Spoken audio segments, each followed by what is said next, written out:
wabarakatuh. Al-Mahmud Allah Jalla Jalla wal musalla alaihi Muhammadun ma'aluh wal mad'ulahu al-bilad wal rijalu wa ta'atihi la'ala minal muflihin.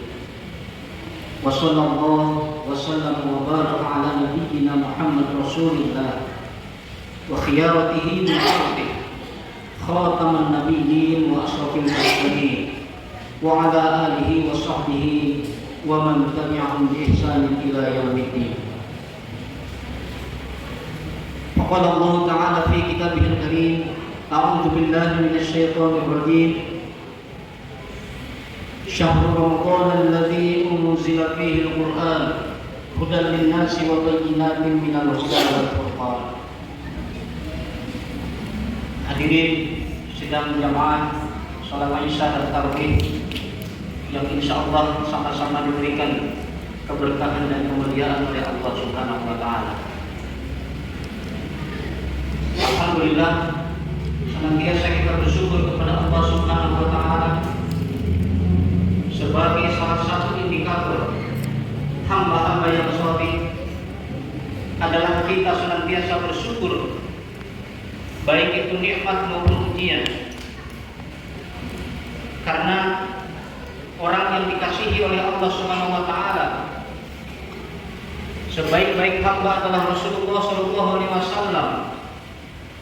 Ketika ditanya oleh istri yang sangat beliau cintai, "Wahai Rasul, mengapakah engkau masih saja rutin melaksanakan ibadah padahal sesungguhnya engkau adalah orang yang maksum atau terbebas dari dosa?" Maka Rasul menjawab, "Innahu kana 'abdan syakura." Bilakah pantas hamba menjadi orang-orang yang bersyukur kepada Allah Subhanahu wa taala? Oleh karenanya, kesyukuran kita adalah bentuk tahu diri kita kepada Allah Subhanahu wa taala. Karena betapa banyak orang-orang yang tidak tahu diri diberikan oleh Allah Subhanahu wa taala tinggal di muka bumi ini. Banyak orang-orang yang kita lihat Ramadan, di luar Ramadan mereka berbuat seolah-olah tidak tinggal di bumi Allah Subhanahu wa taala. Oleh karenanya, kesyukuran kita itulah bentuk daripada tahu diri kita. Kemudian salawat dan salam mudah-mudahan disampaikan kepada Rasulullah Muhammad SAW sebagai figur teladan Nabi akhir zaman Rasulullah Muhammad SAW. Hadirin sidang salat Isya dan tarawih yang dirahmati oleh Allah Subhanahu wa taala. Allah Subhanahu wa taala begitu sayang dengan kita, begitu cinta dengan kita. Ibarat sebuah lembaga pendidikan, Allah Subhanahu wa taala menyiapkan satu program yang paling terbaik untuk kita. Allah menyiapkan satu bulan suci Ramadan. Dalam 12 bulan Allah siapkan satu tempat pelatihan untuk menempa bagi kita. Kalau kita mengikuti pelatihan-pelatihan di luar, mahal harganya. Maka Allah Subhanahu wa taala menyiapkan program yang paling terbaik untuk kita. Dengan program-program yang terperinci dan jelas Allah Subhanahu wa taala memberikan kepada kita. Jauh-jauh hari Allah Subhanahu wa taala sudah menyiapkan dan mengumumkan kepada kita, "Ya ayyuhalladzina amanu," hai orang-orang yang beriman, panggilan ini panggilan cinta dan sayang dari Allah. Dengan begitu lembut dan penuh kasih sayang Allah memanggil kita. Akan tetapi khusus orang-orang beriman, dengan penuh cinta dan sayang Allah memanggil, "Ya ayyuhalladzina amanu," hai orang-orang beriman yang merasa beriman sini, aku berikan satu program untuk kalian, kata Allah. Kutiba alaikumusiyam, telah datang kewajiban bagimu untuk berpuasa di bulan suci Ramadan. Kama kutiba alal ladzina min qablikum la'allakum tattaqun. Sebagaimana program ini telah dijalankan oleh umat-umat terdahulu sebelum kamu. La'allakum tattaquna. Di sini Allah Subhanahu wa taala mengatakan dengan berpuasa kamu akan jadi orang bertakwa. Bukan. Allah katakan la'allakum tattaqun, mudah-mudahan. Berarti di sini ada potensi orang yang berpuasa pun tidak menjadi bagian dari orang-orang yang bertakwa. La'allakum itu harapan dari Allah. Mudah-mudahan. Kalau dalam tafsir dari Kementerian Agama itu ditulis agar. Agar itu bukan satu keniscayaan. Jadi kalau kamu berpuasa, kata Allah, mudah-mudahan engkau termasuk orang-orang yang bertakwa. Berarti dalam satu sekolah pendidikan Ramadan ini ada potensi kita untuk tidak lulus menjadi orang-orang yang bertakwa. Maka layaknya orang sekolah diberikan ijazah. Kita pun setelah melaksanakan bulan suci Ramadan diberikan predikat oleh Allah dengan predikat takwa. Lantas kenapa Allah menggunakan bahasa la'allakum di sana?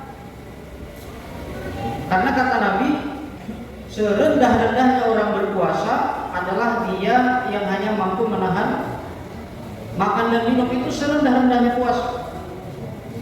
Jadi puasa tingkatan yang paling rendah adalah dia tidak makan dan tidak minum, tapi masih ada kemaksiatan lain yang dilakukan.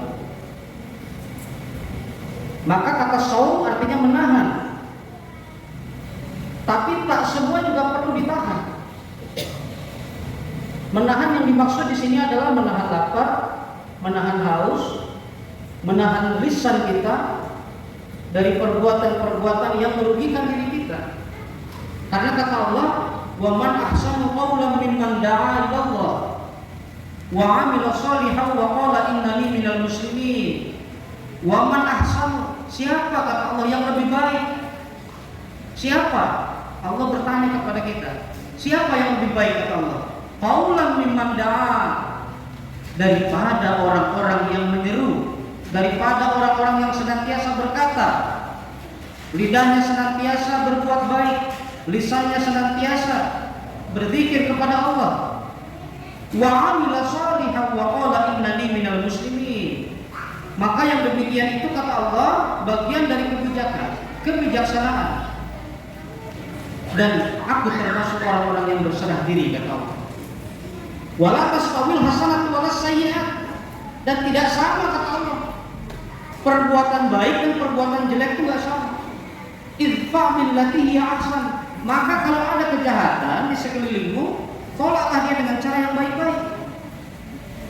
Apalagi di sekeliling kita ini barangkali ada yang berpuasa, ada yang tidak berpuasa. Maka tadi siang ada salah satu warga kita yang mengirim anekdot gitu ya, minum es kelapa muda di siang hari. Banyak saudara-saudara kita yang masih seperti itu. Tapi tak perlu kita memarahi, tak perlu kita mencaci maki, tak perlu kita bangga dengan puasa kita. Karena boleh jadi puasa kita ini puasa hanya melaksanakan kewajiban dan juga diisi dengan kesombongan. Idfa billati hiya ahsan. Fa idzal ladzi bainaka wa bainahu adawatun ka'annahu waliyyun hamim. Dengan begitu engkau akan tetap mempererat tali persaudaraan. Wa ma yulaqaha ilal ladzina sabaru, kata Allah, tidak akan dianugerahkan. Allah tidak akan menganugerahkan kebaikan-kebaikan itu ilal ladzina sabaru, kecuali bagi orang-orang yang sabar. Maka puasa ini kita dilatih oleh Allah untuk menjadi orang-orang yang sabar.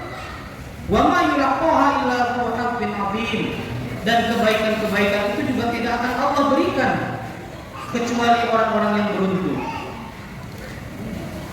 Oleh karenanya, Bapak dan Ibu sekalian, maka menahan yang dimaksud di sini adalah seluruh yang jelek-jelek, seluruh yang dilarang oleh Allah Subhanahu wa taala itulah menahan. Tapi ada juga yang kemudian Allah tidak perintahkan untuk tidak boleh tahan-tahan. Apa yang pertama? Qaul. Lisan kita hiasi dengan qiraatul Quran, membaca Al-Quran.